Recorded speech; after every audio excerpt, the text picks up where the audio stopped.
G'day, welcome back to another Hearthstone Rise of Shadows card review. Blizzard's been busy over the past day, so I've got 12 new cards to look at. Let's jump right in here. First up we have Exotic Mountseller, rare neutral minion, 7 mana 5/8. Whenever you cast a spell, summon a random 3-cost beast. It's a very interesting effect that could potentially net you a lot of value. Quickly looking at all the 3-cost beasts that are currently in Standard, you've got Ironbeak Owl, King Mookla, Ironfur Grizzly, Silverback Patriarch, Jungle Panther, Emperor Cobra, Blink Fox, Duskbat, Nightmare Amalgam, Augmented Elk, Ornery Tortoise, and Messenger Raven. There are a couple of high rolls there in King Mookla and Ornery Tortoise, and a couple of low rolls in Ironbeak Owl and Silverback Patriarch. I think you'll at least get a 3/3 out of this on average every time you cast a spell. The problem is you can only really combo this with 3 1-cost spells on turn 10, which sort of caps out the maximum amount of value you can get out of this card in one turn. The effect seems quite slow, and I can't really see it being played in a deck like Tempo Mage that plays a lot of 1-cost spells. Perhaps this will see play if you can cheat it out somehow, or if Spell Hunter really needs the beasts, maybe? I'm not really seeing it though. My feeling is it's just pack filler. Probably met in Arena since you aren't guaranteed to draft any low-cost spells. However, it becomes a lot better if you can draft a lot of 1-cost spells. Next up we have Epic Neutral Minion, Hench-Clan Hag, 4 mana 3/3 Battlecry, summon 2 1/1 amalgams with all minion types. Wow, so the Hench-Clan has some really strong members in it, huh? This really pushes the envelope when you consider it's technically a neutral 4 mana 5/5 with all minion types. Very similar to Grim Necromancer, except it has a more aggressive stat line and the tokens synergize really well with every other tribe. Compares favorably to Infested Wolf, which was a 4 mana 3/3 Death Rattle, summon 2 1/1 beast tokens, since you're getting those tokens right away and not as a battle cry. Seems to fit into any type of aggressive token, zoo, beast, mech, pirate, demon, or murloc list. I expect a lot of different classes will play around with this card. Doesn't synergize as well with dragons or elementals, since dragons normally require you to be holding them, and elementals usually require you play them the turn before. Great in Arena since it has premium stats and tribal synergy. This is possibly the best neutral card that's been shown so far. Next up we have Legendary Neutral Minion, Barista Lynchen, 5 mana 4/5. Battlecry, add a copy of each other Battlecry minions to your hand. This is also a very interesting effect that could net you lots of value. Similar to Zola the Gorgon, but you can potentially copy lots of different minions with this. Combos well with the lackey cards. Normally you're going to want to play this on the same turn as you played the Battlecry minion you want to copy, since you can't guarantee they're going to stay alive until your next turn. So you're kind of limited to copying up to 5-cost Battlecry minions. Just quickly, some good 5-cost or lower Battlecry minions include Growl the Shark, Emberscale Drake, Warmaster Voon, Firetree Witch Doctor,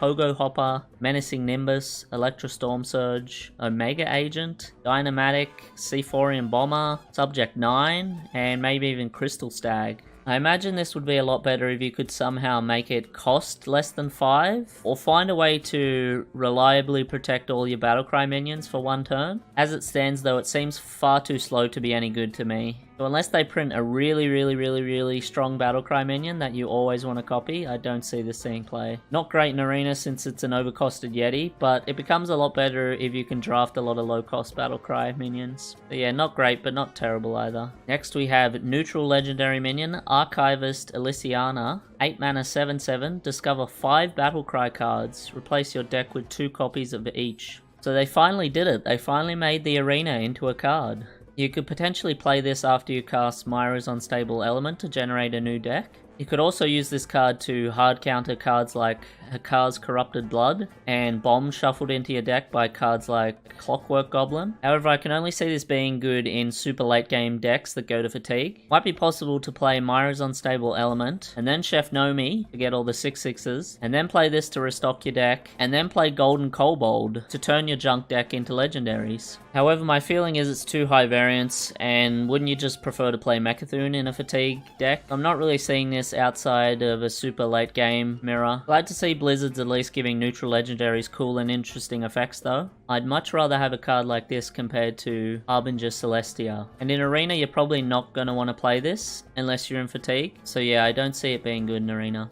Next up we have Common Warlock Minion, Aranasi Broodmother, 6 mana 4/6 demon. Taunt, when you draw this card, restore 4 health to your hero. It has an interesting when drawn effect, and I think it's one of the first demons that wants to heal you instead of harm you as a warlock. If you draw this card with your life tap, you're essentially negating the downside and gaining 2 health. Very similar to Rotten Applebaum, except you don't have to wait for this to die to get the healing. However, is it really worth it to pay 1 extra mana just to get +1 HP and the healing straight away? My feeling is probably not. The real potential with this card though is to shuffle multiple copies into your deck with Augmented Elic and Plot Twist, and perhaps you'll end up healing much more than 4 health. If Dead Man's Hand Warlock becomes a thing, I imagine this will be in that list. Outside that though, it doesn't look good for the Broodmother. Shouldn't be too bad in Arena when you consider Rotten Applebaum is rated about 70 in Warlock. It's worse than that, but not by much, so I imagine it'll be fairly good in Arena. Next up we have Rare Paladin Spell, 3 mana Call to Adventure. Draw the lowest cost minion in your deck and give it +2/+2. So this has a very similar effect to Witchwood Piper, except it costs 1 less, and instead of getting a 3/3 body, you're giving the minion +2/+2. The worst tempo play than Witchwood Piper though, since it doesn't affect the board the turn you play it on. Where it might be better than Witchwood Piper though, is in an Immortal Prelate deck, since it tutors out your Prelate and buffs it up, so your Immortal Prelate's gonna keep the 2/2 buff when it dies.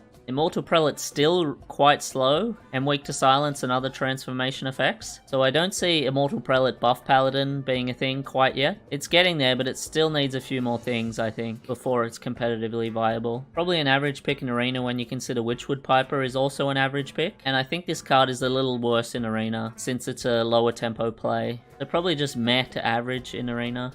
Next up we have Rare Rogue Minion, Underbelly Fence, 2 mana 2/3. Battlecry, if you're holding a card from another class, gain +1/+1 and rush. Wow, so Blizzard really wants Burgle Rogue to be a thing this expansion by printing all these really strong Burgle Rogue support cards. Very similar to Alex Truzz's Champion, which was a 2 mana 3/3 with charge if you were holding a dragon, and that was an excellent card that saw play. A 2 mana 3/4 with rush is an excellent deal, and like Vendetta, holding a class card from another class is not really that hard of a requirement to meet. If you play Pilfer on turn 1 and then follow it up with this on turn 2, it's going to be insane. If you remember Totem Golem, which was a 2 mana 3/4 Overload 1, then you're going to know how sick dropping this on turn 2 is, especially since this has rush and no overload downside. Cards like this and Vendetta are going to help keep you alive and put enough pressure on your opponent until you're able to drop huge bomb combos like Tack Nose Whisker plus Prep and Academic Espionage, and then drop Test Greymane after. So I think Burgle Rogue is shaping up to be quite a strong deck post-rotation. This is going to be completely busted in Wild with Swashbuckler. Oh my goodness, can you imagine?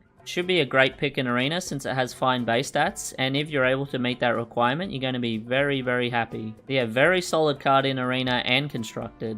Next up we have Rare Hunter Minion, Shimmerfly, 1 mana 1/1 beast. Death Rattle, add a random hunter spell to your hand. But first off, I really like this artwork, 10 out of 10. Blizzard, print more insects in Hunter right now.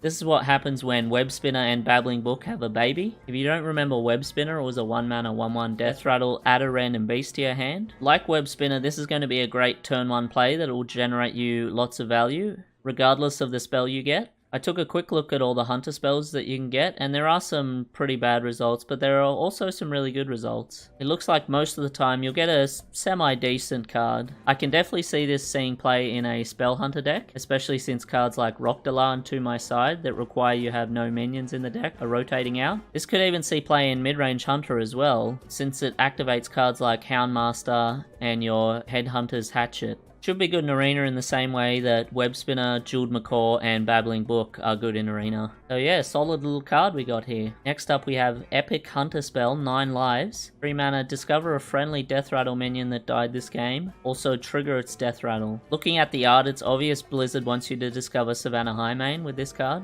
Other big Death Rattle cards you might want to discover off this though are things like The Undertaker, Oblivitron, Mechanical Whelp, Splitting Festerroot, Karen Bloodhoof, and Spider Bomb. Discovering Spider Bomb kind of makes this like a deadly shot that also draws a Spider Bomb, which doesn't seem like a terrible deal. A lot of those effects don't seem particularly broken or overpowered to me though, and you'll also have to wait till your minion has died until you can get any value from this card. So this card's essentially a dead draw until you've had a Death Rattle minion die. I'm not sure how viable this is going to be in Standard, unless they print more strong Death Rattles. Should be fun to discover Sylvanas off this in Wild and steal one of their minions. Not great in Arena since you aren't guaranteed to draft any Death Rattle minions, so yeah, I don't see it being a good pick in Arena. Next up we have Legendary Druid minion, Lecentbark, 8 mana 4/8, Taunt, Death Rattle, go dormant. Restore 5 health to awaken this minion. So this is the ultimate defensive tool for Heal Druid. Not great stats when you play it on turn 8 when you consider Primordial Drake, who has the same mana cost and stats, also deals 2 damage to all minions the turn you play it. The payoff comes on this card when you revive it at least 2 or 3 times, and restoring 5 health doesn't seem to be that big of a requirement to meet. Really strong card to copy with things like Faceless Manipulator, Forbiddeness Floop, and Gloop Sprayer. However, it is really weak to silence and transformation effects like Hex and Polymorph. My feeling is it's kind of a bit slow against aggro, and then also simultaneously really weak against control. Another problem is the only 2 good heal cards I see being played in a heal Druid deck right now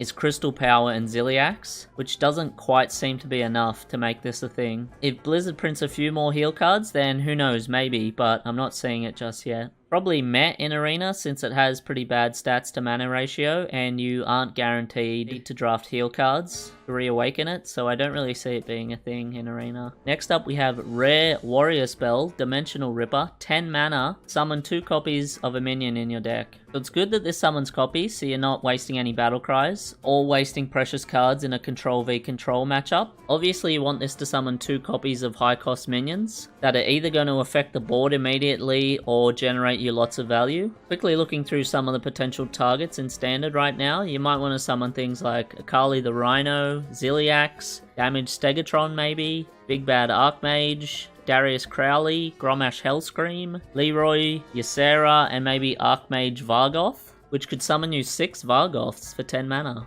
However, none of these targets seem really that broken or powerful to me, so there's not really a justification to play a card like this and then a lot of big cards in your deck. Could be okay in Wild Recruit Warrior, but I think for Standard we still need a big payoff card to be printed for this to see play. Don't see it being good in Arena because you at least have to hit a 5/5 for it to pass the vanilla test. If you hit a 2-drop with this, you're probably going to be very sad and just lose the game. So yeah, not great in Arena. And finally we have Legendary Warrior Minion, the Boom Reaver, 10 mana 7/9 mech. Battlecry, summon a copy of a minion in your deck, give it rush. So Blizzard seems to want to make big warrior a thing. Very similar to Dimensional Ripper in that you want it to summon a high cost minion that will ideally generate lots of value. Also good that this summons a copy.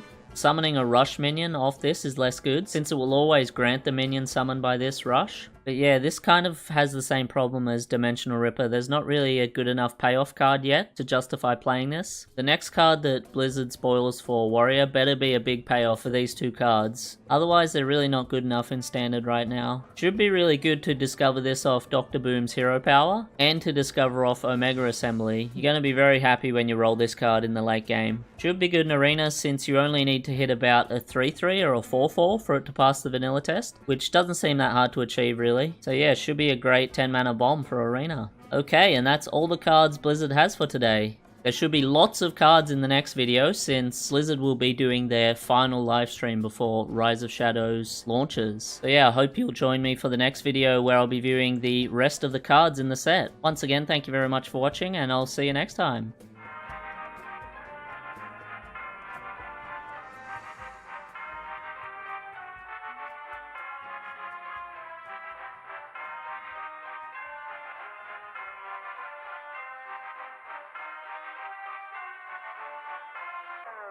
Oh.